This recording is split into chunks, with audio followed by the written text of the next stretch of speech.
Okay, so today we are going to talk about CheckPoint Harmony Mobile and how we protect our clients using this product and how our product, how this product goes about detecting malicious software and what we see and how we can go about responding to it. So first, we are in our tenant, the Gipson Cyber tenant. So we've been doing some testing and things on just some different devices. So we have some this is our test environment, and you can see from the dashboard here that we have a couple top threats and a couple devices in here. So this is what we come into and see every day, and throughout the day as we look, we can see what type of risks are going on for each of our clients.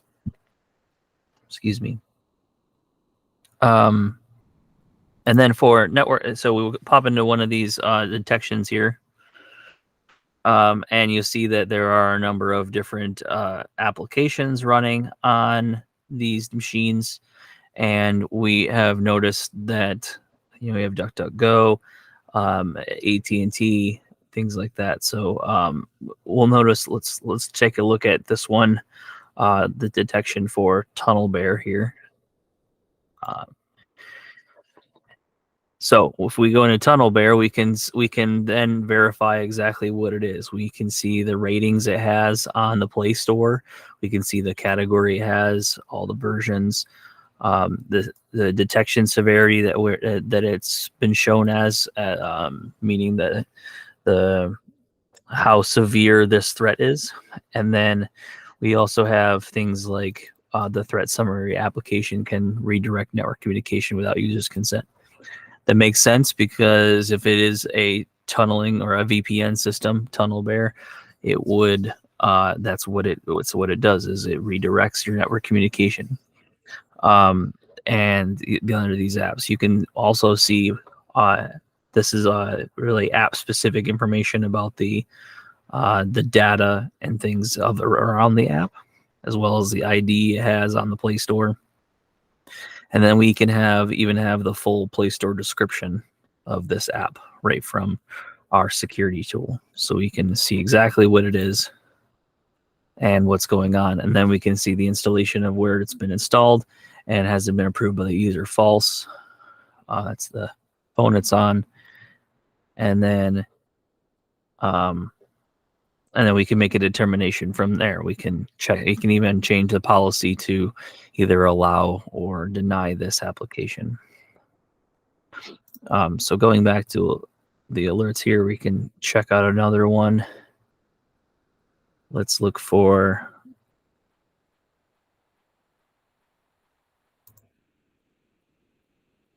Oh, there we go. Let's look for this malicious site here that we were. You can drill down into these events, and so this is what happens if we were to detect sort of a user or one of our clients going to a malicious site. We can see the phones here, and again, this is the Tunnel Bear application is showing up on here, and we can look at this even further. We can look at it even further. So. Going back to we'll pop over to the policy and I'll show you all the things that we can actually manipulate and detect. So we can do things like detecting for any sort of forms that are on a site on your phone, so that you're not inputting your information into a malicious site. We detect any sort of malicious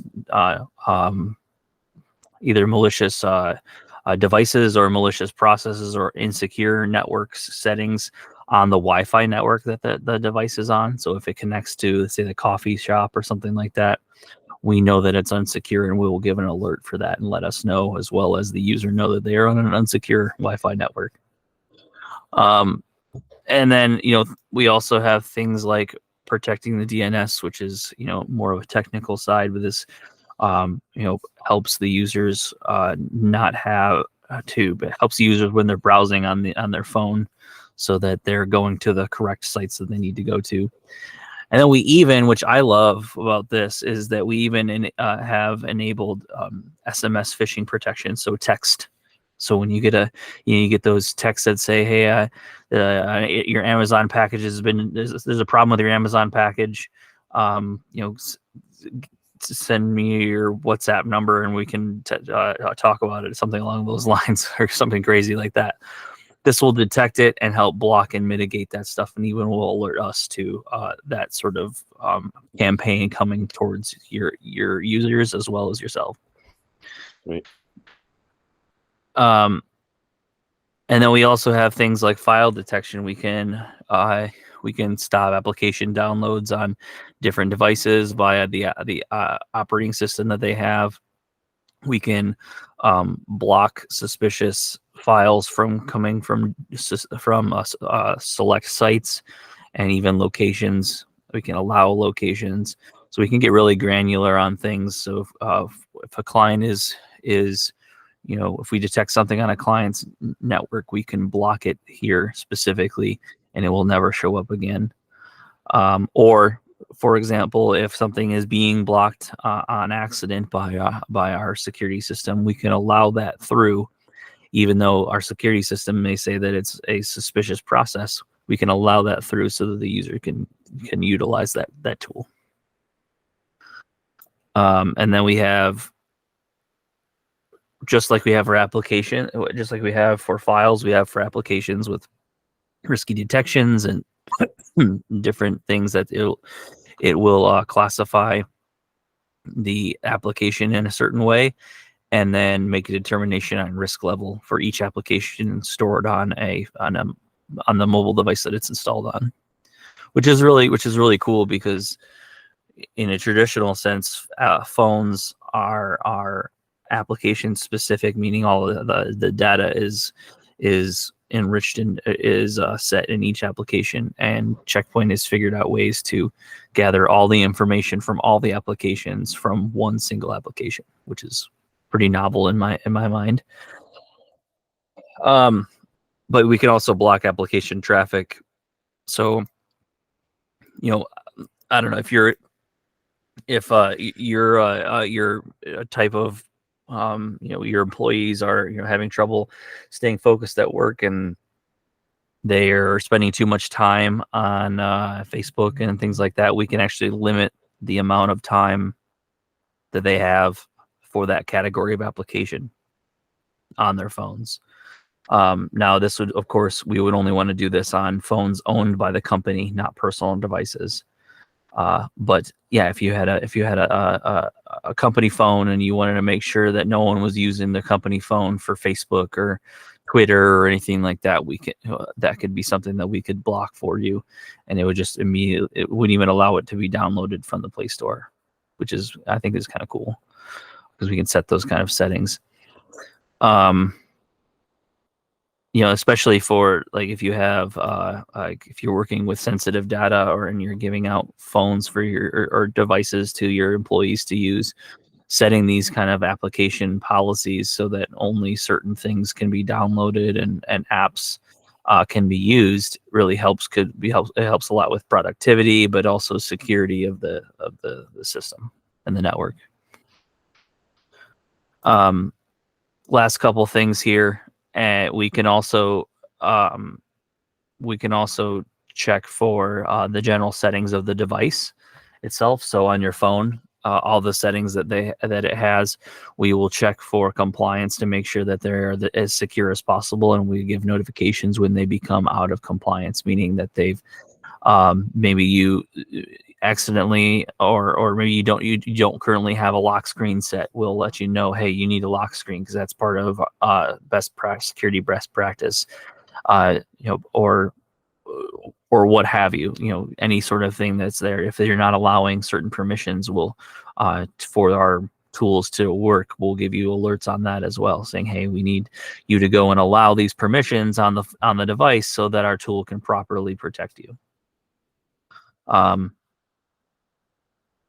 And I think that even though some clients do get confused a little bit with the pop-ups, for CheckPoint. I do like that aspect of CheckPoint because it allows us to communicate with the client directly without having to send an email and that whole process. The application can just be there and saying, hey, when you get a second, please update this, or please change this setting, and it will just keep going over and over that until they finally do that. So I think that's great in terms of user compliance, because if someone can dismiss it and it goes away, then it's never going to happen. But if it keeps popping up, it's more likely that they're going to actually make that change. And it's usually things that we can't do on our side, like accept a setting or provide a permission for the device,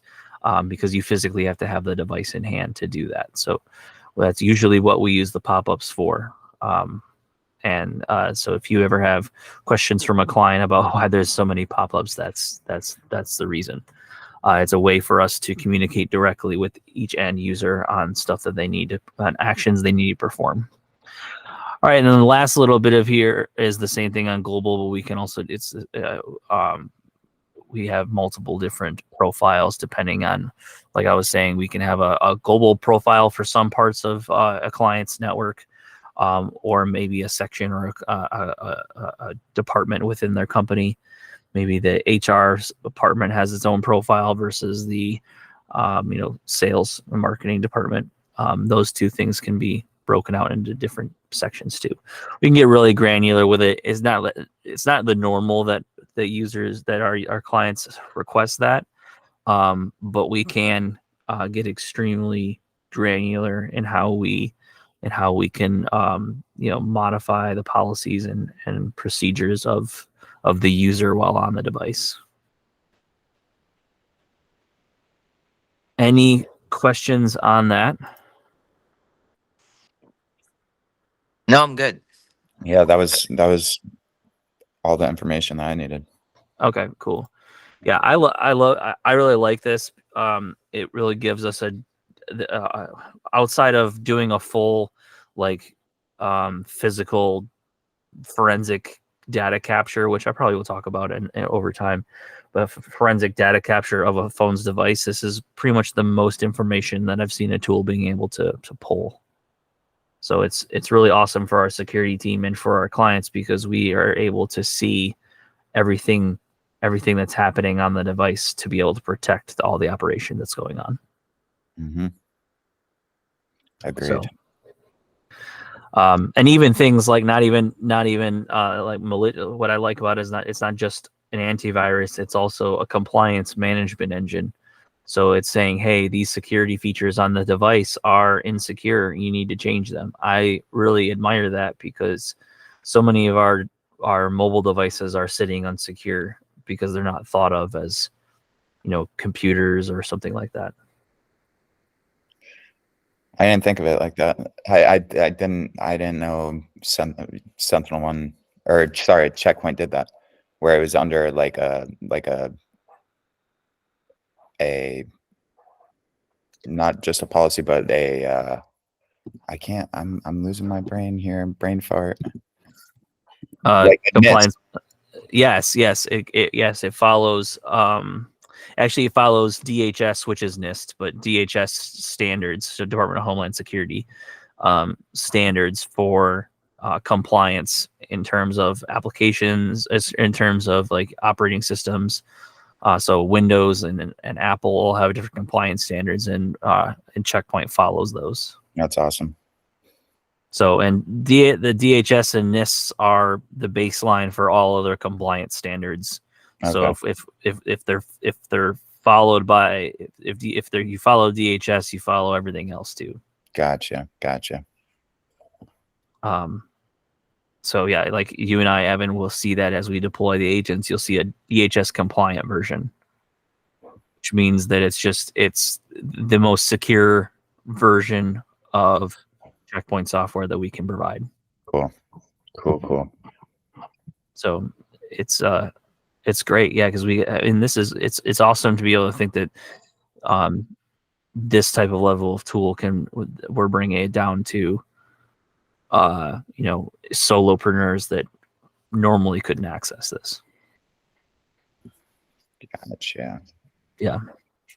So, all right, well, thank you everyone for today. This has been fun. I always enjoy these lunch and learns. Same. And chat with you. Mhm. So let me know if you need anything else, and I'll be talking with you soon. Have a good day. Right on. Thanks, Nick. Thanks, Nick.